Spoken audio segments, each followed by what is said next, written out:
to four things I make in my kitty. One is the embracing the technology. Second is the most threatening for the teachers, that online courses, online degrees offered by several private players in the country, and as well as across the globe. Third is the platform for education. When we say that the blended learning or the flipped classroom sort of things are being, that is more viable. So what is your take on, I know that the students are more and more smarter, and I'm sure that they are well versed with all these things, because I know the moment you give Android phone to a kid, he will just stop everything and he will just focus on Android phone. So which means that they are more and more smarter. So how do you make sure that our teachers are also smarter enough to teach and combat these kind of technological threats? And to my understanding, the least affected profession is teaching, even if there is automation in the education industry. So that is my understanding from several surveys, that primary or the elementary teachers, the senior teachers, teaching profession is the least affected one. But at the same time, the technology has to be taken in such a way that will help their to upskill the teachers, and at the same time reduce the, as Rita ma'am rightly suggested, the administrative workload, reducing the administrative workload and focusing more on academics and research. So how do you think that it can be implemented effectively across the teaching community? I completely agree with you, and the fact that the children are born with the DNA of technology. They are a lot smarter than us. The way they handle technology, the way they learn, and the way they control it. Uh, we as adults and our teachers, they will have to work 10 times harder to be able to reach that level, which requires a lot of conscious effort and commitment, for sure. Um, but because now we have so many options available for the teachers to upgrade themselves technologically, and even we as schools, for example, again going back to the March and April of 2020, so when we all shifted to the online platform, the first thing that we went into as management and leadership was that when we are using a platform, initially when we started, we all went on the Zoom platform because that was most easily available and accessible, and then came the the G Suite and the Google and the Teams. So we took that conscious decision that when we are transitioning to something, it must be long term. Our teachers must be trained and equipped to handle it, so that they are able to confidently take the students through it. Also, in the process, somewhere you see, the teachers and the students accepted this fact that a student can help a teacher deliver her lesson better by supporting them in technology, and the teachers willingly took that support. So uh, that image that the teachers generally carried of I know it all, it helped us break that image also, and for good. Because the teacher should not be a sage on stage. It is a collaborative interaction between the students and the teachers. When that stands accepted, we move on. And NEP is taking us in that particular direction, where like Dr. Pandey said, the teacher has to plan, then it is about the student understanding, and then the student and the teacher coming together to to take the knowledge and the learning ahead. So I feel that with the availability, with technology, where the children are better off in terms of their pace and understanding, but the teachers have very well understood that they cannot shy away, they cannot hold themselves back if they have to move on this path. And these 10 months have taken us through that experience. And the third thing, which is very encouraging, is that the students and teachers coming together to support each other. You know, while I, as a teacher, I am able to deliver the concept to you with my knowledge and understanding, I can take support from you as a student to take me through, the usage of technology. Also, uh, we, the teachers in this time, have realized and would realize that learning, it is an ongoing thing. Research, so these degrees which are available online, or the courses that are available, whether it is edX or any such other such platform, or so many webinars which are educating, or the workshops that the CBSE and all other are taking, so that is being taken rightfully, provided the school leadership is encouraging the teachers, creating that provision, giving them that time, and respecting and valuing the knowledge addition that the teacher is doing. So, as a principal, if my teacher goes and attends a course and I give her that opportunity to share her knowledge with others, that in itself is a reward for the teacher. So, like on this platform, we were just discussing that, how do we motivate the teacher? The teacher motivation comes from the opportunities that you get. So if I have gained some knowledge, if I have gained some proficiency, and I am able to get that platform to be able to share that knowledge and be valued for that added knowledge that I have, I think that in itself becomes an intrinsic motivation for me as a teacher to learn more and to take myself to the next level. And uh, bringing the interest of the students and teachers together, like we were talking of this the vitamin T, and the youth wanting to be teachers at the first level. So for that, if we give opportunities for our older children to sometimes engage the younger ones with some clubs and such activities, because we've had that experience. So especially again on online sessions, we allowed some of our senior students to run clubs for the junior ones, and it was so heartening when some senior students came back and said, ma'am, the love that we got from the students in the class, we actually feel that teaching is a great profession. And it was very heartening for me that youngsters are maybe, that this one experience that they have later in life will encourage them to look at teaching as their first profession by choice. So I think I may have diverged a little from the question that you have asked, but to sum it up, what I want to say is that yes, the cutting edge technology that we are talking of, teachers will have to keep that pace. The students and the teachers can come together, collaborate, and bridge that gap. And that is what would make education even more beautiful in the days to come. So next is to Ashok ji. Again, coming back to vitamin T, how would you want to use it, as a capsule or an injection?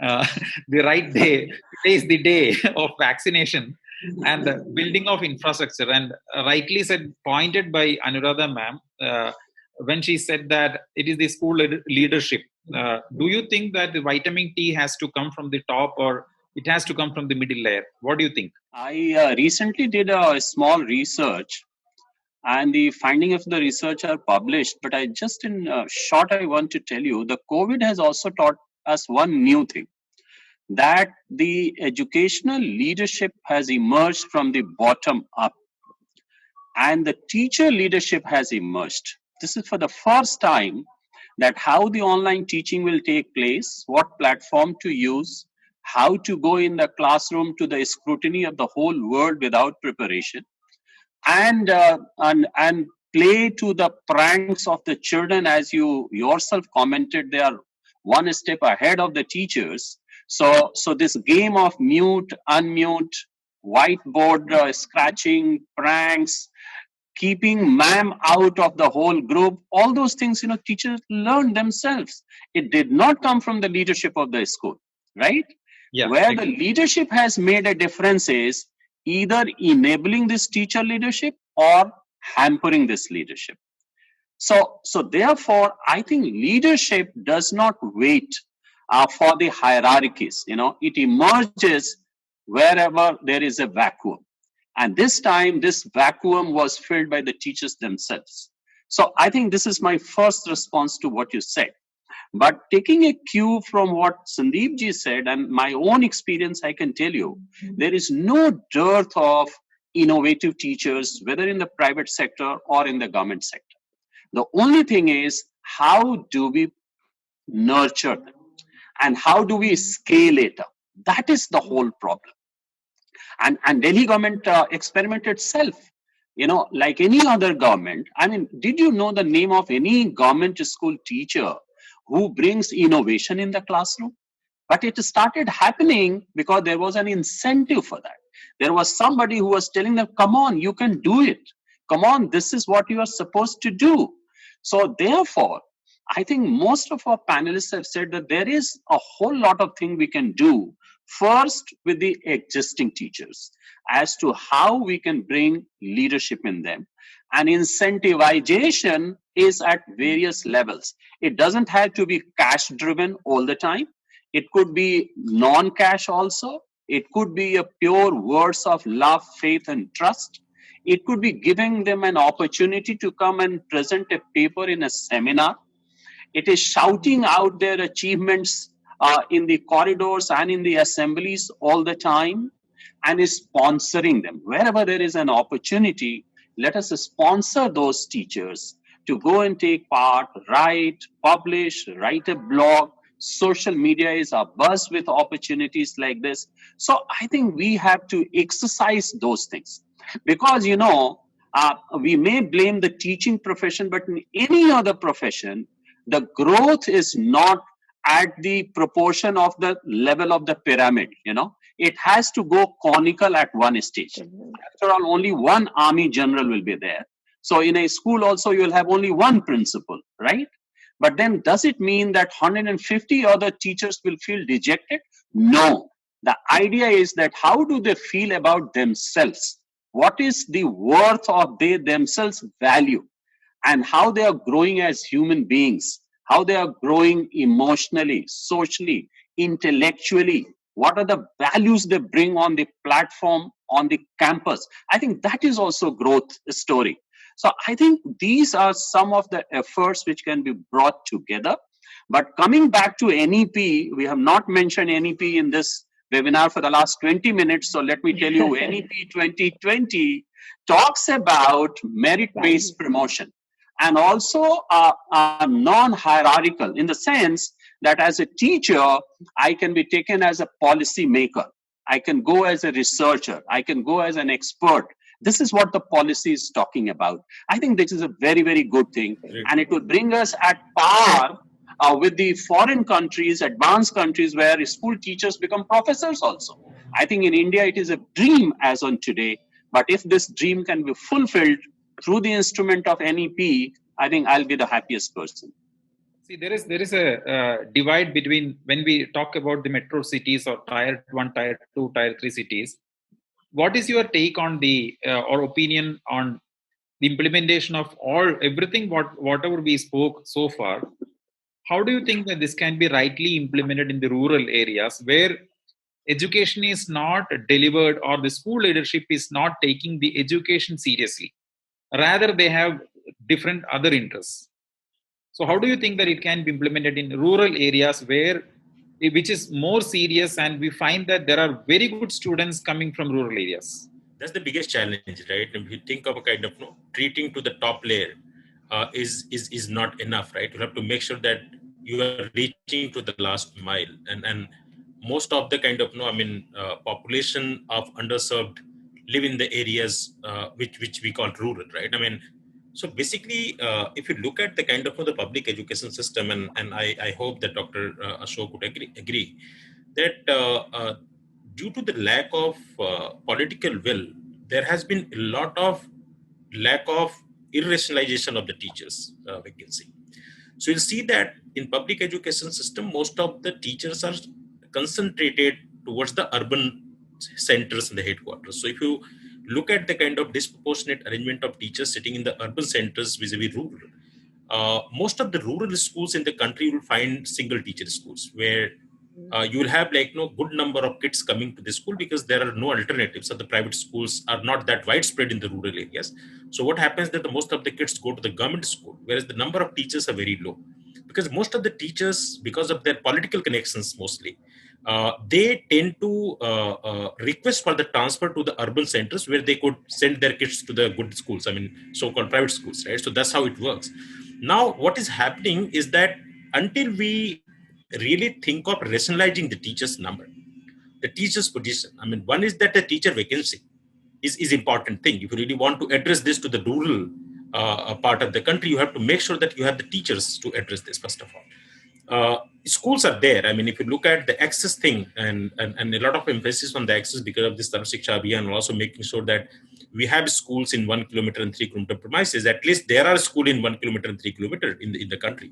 There is universalization at least at the access level. But what is happening is that a lot of schools where I have met kind of my personal sort of visits, I have seen that the rural part of the country, some of the places where you see like 200 kids with one teacher, right? And some of the places you'll see 6 kids, 3 teachers, right? I mean, there is no sort of I mean, balance between these two. I mean, one of the schools very close to Bangalore in Ramnagara block, I was visiting 3 years back, and I remember that it was a kind of 25 kids in that school, grade 1 to 5, and there were 4 teachers in that school. Just half kilometer, like half an hour drive from Bangalore, the school was, and only 25 kids there, and there are, I think, 3 to 4 teachers. Whereas in one of these districts in Uttar Pradesh, Basti district, I was visiting one of the schools. There were 239 kids were enrolled, and there was only one teacher. So how do you really show that commitment to rationalize the teachers' presence, first of all, and make sure that the urban PTR is 15:1, the rural is like 80:1? How do you make sure that you show the commitment to change that scenario, first of all? Because until you think that, it'll be very hard for any system to deliver the education to the last mile. The second is the use of technology. I mean, as Dr. Ashok said, and also I think Rita emphasizes on that, and also Anuradha, everyone is saying that, and I think we are just talking about it. Though there are so many concerns as well, because we have tried to do that as part of delivery of the public education system, the use of technology. I think when we are talking about the tech smart kids, when we are talking about the DNA of the kids of having the tech as a kind of the DNA of them, I think largely those kids which have the access to devices and the technology. I mean, rural part, we tried to launch a kind of program in Madhya Pradesh, and the uptake was 0.2%. And mostly the parents who had the mobile phone, I think smartphones. I mean, generally the phone lies with the fathers of the rural community, and generally the access to the mobile, even if there is a kind of smartphone in the family, is not necessary to be accessed by the child.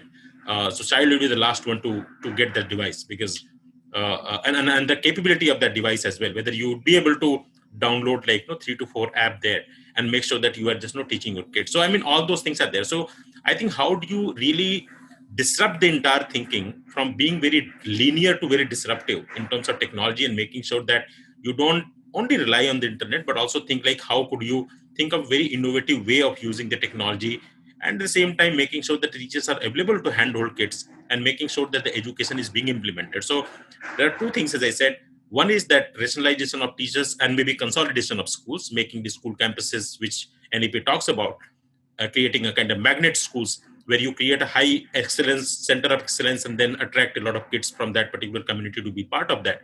Make sure the teachers are available. Make sure the curriculum is available, especially the teaching learning material. I think most of the kids, they struggle. They don't have the reading books, right? So reading is being emphasized again and again. Do you have enough material on the ground? It is important to make sure that the technology is being used in a very, very rational way. It's not that completely you are thinking of technology in a very sort of ambitious way, but not being able to use it.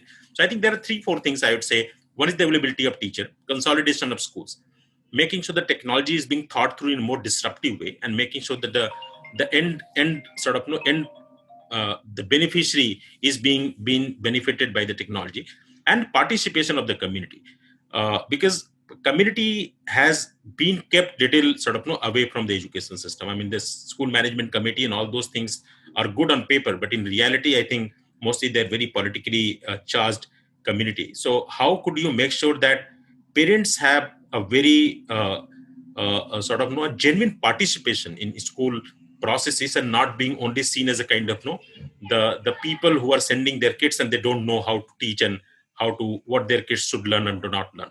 So I mean, generally we label that they're first generation learner, they don't know, right? So how do you embrace, and the school has got the responsibility of embracing the children's parents as well, and making sure they're feeling respected.